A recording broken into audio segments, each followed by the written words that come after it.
نو ذوالحجې د سحر نه یعنی سحر مزبه تکبیرات شروع شي تر د 13 ذوالحجې مزیګر مونځه پورې 23 منځونو نه پس تکبیرات تشریق ویل کیږي تکبیرات تشریق ایام تشریق 9 ذوالحجہ 10 11 12 13 دی 5 ورځو ته ویل کیږي ایام تشریق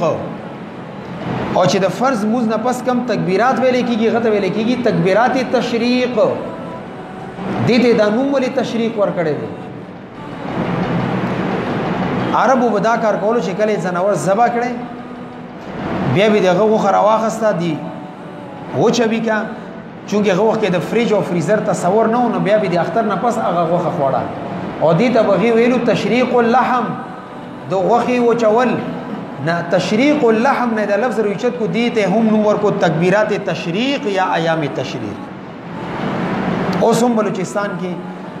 تاسو ملګری کم تبلیغ کې تلی تاسو پته هغه اختر کې غوخه وچه کې بیا اختر د بعد هغه غوخه خوري موږ سره بلوچستان یو طالب علم اوس فارغ شوی دی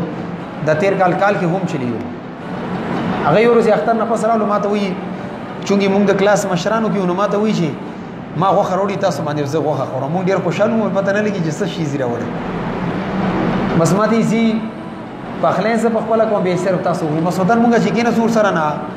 هغه خینه ډیره جیبا غونتی یو بدبو محسوسې دوه موږ ماته د غوخه څنګه وروړي هغه ماته موږ د غوخه وچو دا بیا اختر نه پس کله موږ مینو چې دا موږ خرو د خرابېږي نه د موږ وچا کړی دا همون ته خوند نه کولولې موږ هغه سره عادت نو اوسم بازو علاقو کې دشته چې خلک د اختر غوخه وچی به ورسته خوري دغه علماء د لیکلي چې شرق یشرق تشریقا ویل کېږي نور رڼا ته چې کله نور رڼا کوي نمونږ چونکه اختر مونږ الګو چې کله نور رڼا خا تیز شي نه دغه نسبت سره دیتا تکبیرات تشریق یا ایام تشریق ویل کېږي زما به خبره تاسو پوه شئ زمونږ د پاکستان د تاریخ مطابق زمونږ اختر رضی په 12 تاریخ باندې 12 اگست باندې نتاسو په د 11 اگست د سحر مز نه پس تکبیرات تشریق شروع کی نو 11 تاریخ باندې 15 منځونه 12 تاریخ باندې 15 منځونه 13 تاریخ باندې 15 منځونه 14 اگست باندې 15 منځونه او 15 اگست باندې مزیګره پرې 3 منځونه نو دا دی هر دی 11 یعنی اسلام انګریزي تاریخونو مطابق 11 12 13 14 15 اگست دا 15 ورځې دا ایام تشریق ورځې 23 منځونه دا جوړي هر فرض موز نه پس په درمیانه आवाज سره الله اکبر لا اله الا الله والله اکبر الله اکبر ولله الحمد دا واو دو ځلې راغلي دي الله اکبر لا اله الا الله والله اکبر یو واو داش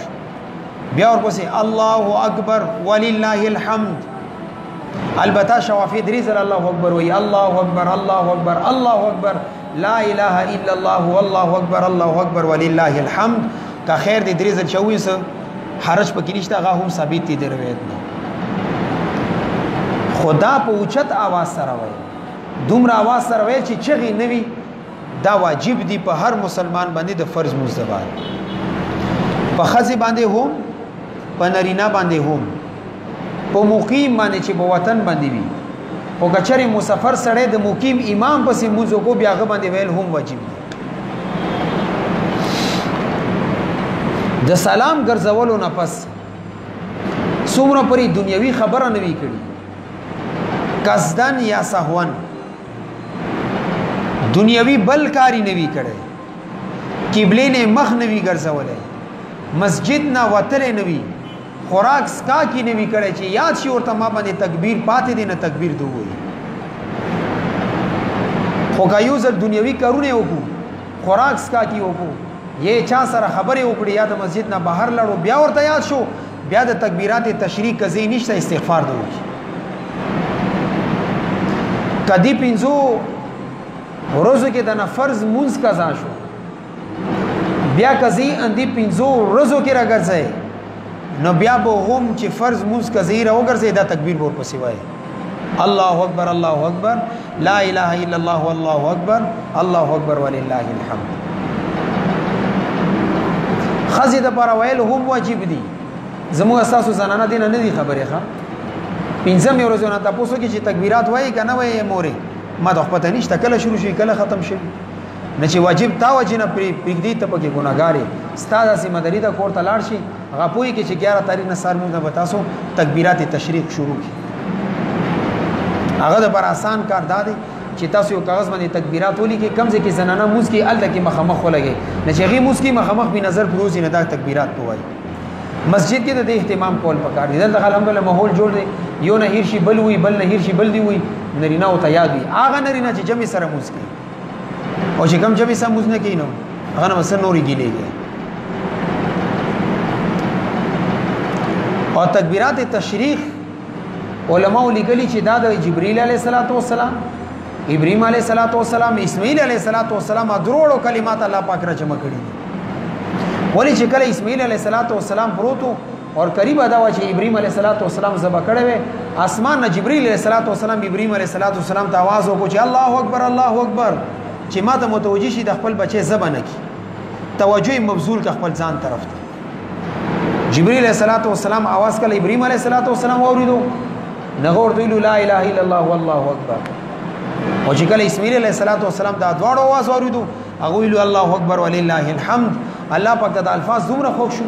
نن 100 زره کاله تیر شو نن هم د امت باندې دی واجب کړی دي د امت په هر موز نه پس دا وایي دا د دې فلسفه ده دا د دې پس منظر دی بیک گراوند دی دا